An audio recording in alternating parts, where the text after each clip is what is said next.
So, nagpunta ako sa shop ni Boss Toyo ngayon. Kasama ko siya. Inoferan ko yung 3 polo. Yan. Ni Francis M. Chito at saka ni Glock 9. Pero una 1M, 1.5 ayaw pa din. 2M last ko. Napaisip. Totoo, actually, being an honest person, syempre. 2M is 2M. 2M is 2M. Eh, Parang 1.1. ang tubo. Kasi 200 plus. Magkano isa? 185, ano lang, 850 lang lahat. 850,000 yung tatlo. Tapos offer 850 ng tatlo. Offer mo 2M. 2M. Eh sabi ng wife niya, kahit offeran ko 3M, 4M, wala.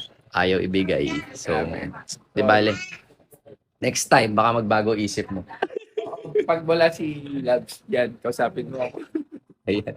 Let's start ganyan. Pero salamat pa rin sa opportunity, bro. Sige bro. Thank you. Bye mga klase. Pag nagbago isip mo, dito lang ako.